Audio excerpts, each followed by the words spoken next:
Israel and Iran have both been preparing for this confrontation for decades, so how do they stack up? Well, on paper, Iran far outnumbers Israel in terms of active and reserve personnel.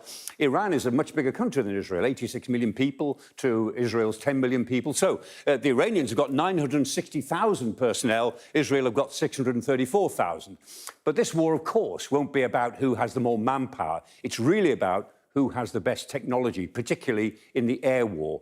And on that score, there is a clear and obvious winner. So let's look at the attack capabilities. Now, first, Israel's weapon of choice. Of course, there are its fighter jets, the F-15, the S-16 and the F-35. Very stealthy, the F-35 can get through radar defences undetected. Very, very useful weapon system for the Israelis to operate.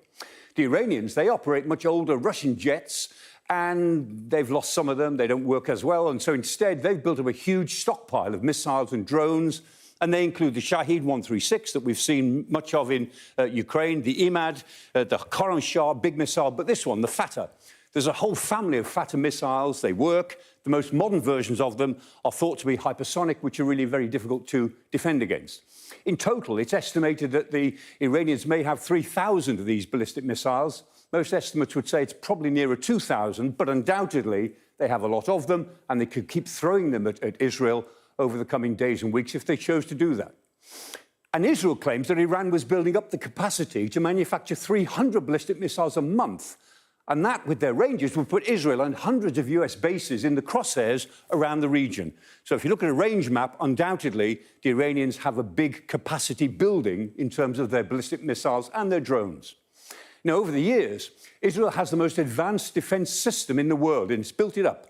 And it's getting support from United States assets in the region. And that system, most people call it the Iron Dome, but Iron Dome is only one type of missile. So there's the Iron Dome missile itself, there's David Sling, which is a high-altitude, short-range, very fast missile, and there's the Arrow 3. Probably the best of the whole bit is the Arrow 3. That probably works the best of all. But between them, as well as with some Patriot missiles, they create this sense of a dome, a multi-layered dome that sits on top of their population centres that can cover the whole country, because it's a small country, and give them close to 100% protection.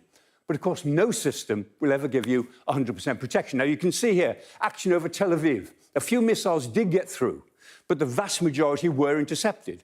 But no system is ever 100%, because any system can be overwhelmed with sheer numbers.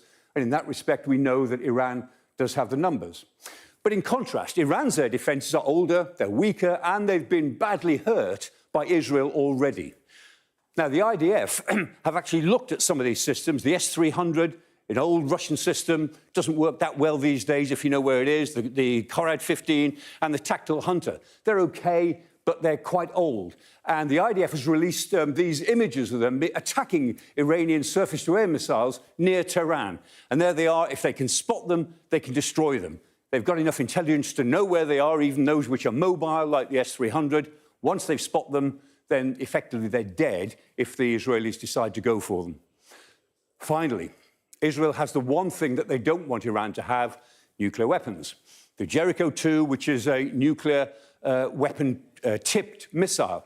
The Israelis will never confirm or deny whether they have nuclear weapons, and they deny that they are running a nuclear program in this way, but we all know that they are. They have the Jericho 2, it is nuclear. The Iranians would love to have what the Israelis have had for years. And in response to these attacks, the Iranians talk a very good game. They talk big, and they can certainly hurt Israel. But in a war of the skies, which this is going to be for some time yet, Tel Aviv certainly has the upper hand.